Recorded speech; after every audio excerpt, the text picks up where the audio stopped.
अल्लाह ने मौत का फरिश्ता भेजा और उसकी आंख निकल गई। ये किसी कहानी की बात नहीं, ये सही बुखारी और सही मुस्लिम का सच्चा वाकया है। हजरत मूसा अलैहिस्सलाम अल्लाह के बरगुज़ीदा नबी थे। वो नबी जिन्हें अल्लाह ने बराह रास्त अपनी हम कलामी का शरफ अता किया। वो नबी जिन्होंने फिरौन जैसे सरकश बादशाह का सामना किया, समंदर को चीरा, बनी इसराइल को सदियों की गुलामी से निकाला और कोही तूर पर अल्लाह के जलवे की ताब लाए। उनकी जिंदगी हर लम्हा ईमान, कुर्बानी और तवक्कल की दास्तान थी। मगर एक दिन एक ऐसा लम्हा आया जिसका उन्हें जरा भी अंदाजा न था। एक ऐसा लम्हा जिसने आसमान और जमीन दोनों को हैरान कर दिया। हजरत मूसा अलैहिस्सलाम अपने घर में थे, इत्मीनान से, तन्हाई में। अचानक एक शख्स बगैर इजाजत के अंदर दाखिल हो गया। न दरवाजा खटखटाया, न सलाम किया, न इजाजत मांगी, बस सीधा अंदर चला आया, जैसे उसे किसी रोक टोक का खौफ ही ना हो। हजरत मूसा अलैहिस्सलाम ने उसे देखा, एक आम सी इंसानी शक्लो सूरत का अजनबी आदमी, ना कोई पहचान, ना कोई तारुफ, बस एक अनजान चेहरा बेइजाजत घर में खड़ा। फिर उस अजनबी ने मुंह खोला और कहा, मूसा, अपने रब की पुकार पर लब्बैक कहो। ये अल्फाज सुनकर हजरत मूसा अलैहिस्सलाम को मालूम ना हुआ कि ये कौन है। उन्हें जरा भी खबर ना थी कि ये अजनबी दरअसल मलिकुल मौत है, जिसे अल्लाह ने इंसानी शक्ल में उनके पास भेजा है। उनके सामने सिर्फ एक बेइजाजत दाखिल होने वाला अजनबी था जो एक अजीब बात कह रहा था। फितरत ने अपना काम किया।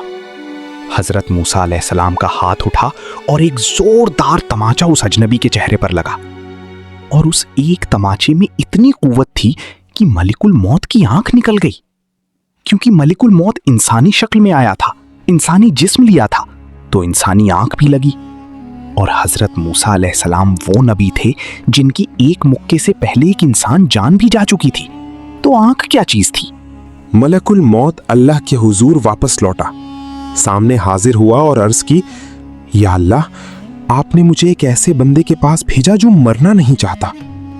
अल्लाह ताला ने मलकुल मौत की आंख फौरी बहाल फरमा दी और फिर फरमाया, वापस जा, मूसा से कह, अगर जिंदगी चाहते हो तो अपना हाथ एक बैल की पीठ पर रखो, जितने बाल इस हाथ के नीचे आएंगे उतने साल की मजीद जिंदगी मिलेगी। मलकुल मौत दोबारा आया और अल्लाह का पैगाम हजरत मूसा अलैहिस्सलाम तक पहुंचाया। हजरत मूसा अलैहिस्सलाम ने पूरी बात सुनी, फिर एक ही सवाल किया, और इसके बाद?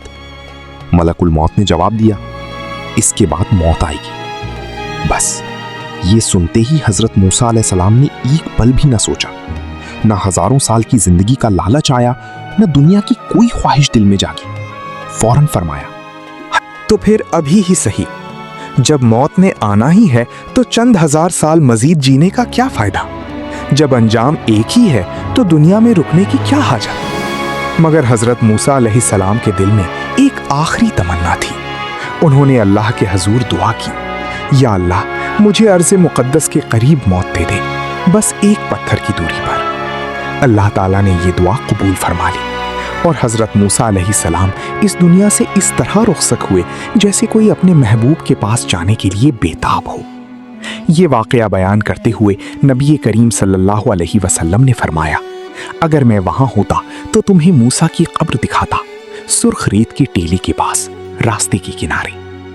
इस वाक़े के बारे में इमाम नववी रहिमहुल्लाह और इब्ने हजर अस्क़लानी रहिमहुल्लाह ने वज़ाहत फरमाई कि हजरत मूसा अलैहिस्सलाम ने कोई गलती नहीं की। मलकुल मौत इंसानी शक्ल में आया था, बेइजाजत घर में दाखिल हुआ था, और हजरत मूसा अलैहिस्सलाम को जरा भी मालूम न था कि ये मलकुल मौत है। ये उनका फितरी दिफा था, और इस्लामी उसूल के मुताबिक बेइजाजत दाखिल होने वाले को रोकना जायज़ है। ये उनकी अजमत पर कोई हर्फ नहीं, बल्कि ये उनकी इंसानी फितरत और रब्बानी क़ुव्वत का इजहार था।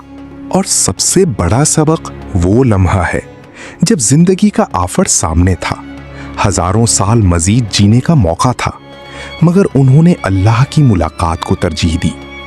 जो सच्चा आशिक़ इलाही हो, उसके लिए मौत खौफ नहीं, मुलाकात है। हवाला जात: सही बुखारी 1339 3407, सही मुस्लिम 2372, रावी हजरत अबू हुरैरा रज़ी अल्लाहु अन्हु, शरह इमाम नववी فتح الباری ابن حجر اسقلانی।